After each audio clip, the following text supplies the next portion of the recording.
starting.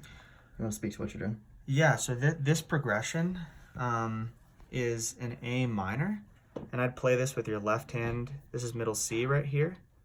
You can play it here or an octave down, which is the same notes, but down here. So we'll start it up here, and it's going to be an A minor to start. It's going to move to an F major. It's going to go to a D minor here. It's going to finish on the G major, which is here. And that can loop itself over and over. In other words, this progression is a 1, which is the A chord, 6, 4, 7. So it would be fancy to say, oh, 1, 6, 4, 7 in A minor, and you would know to play this. You could also play it down here. It sounds a bit muddier, but the lows can be kind of nice. Same things, it's F major here, D minor, up to a G major. And then in the right hand, I don't know if you can see both hands here, Okay. But things to play around with is you maybe hang on the third of each chord.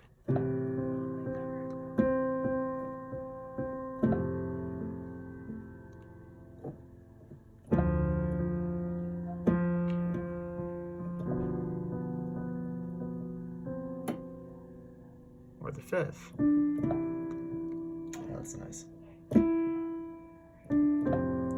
Little walk down to the fifth. Yeah, keeping the left hand F. consistent.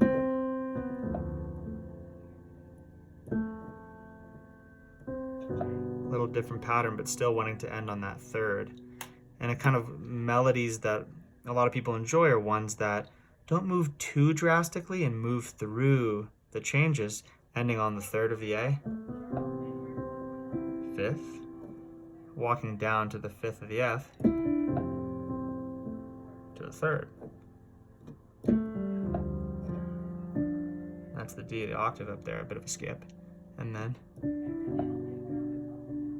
that's the fifth of the G. So all of those melody notes sound kind of nice because they're in the chords.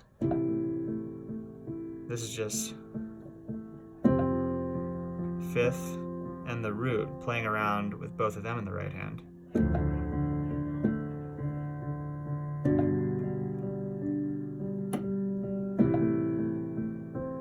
And that's another pattern.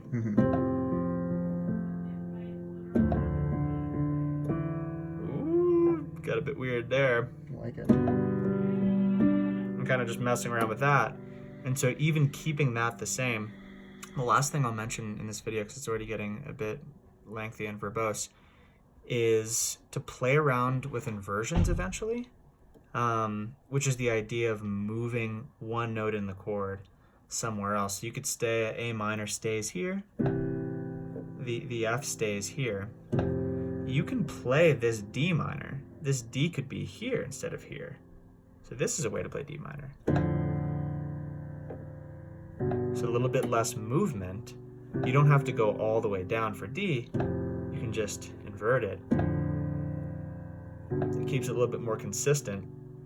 You can also, that's one example of inversion. Another one is you play a D minor down here, and then you take, instead of going all the way up to play G like this, you take the D and put it down there. This is G major. And this is a way to play A minor. Taking that E and putting it down there. And so that's something to play around with on top of everything else if you're looking for more things to explore.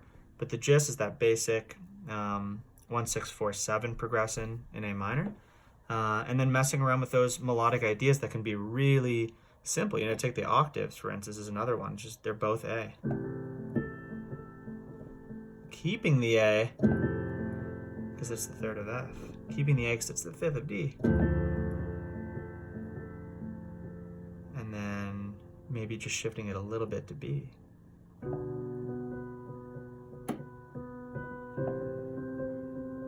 there's the third there.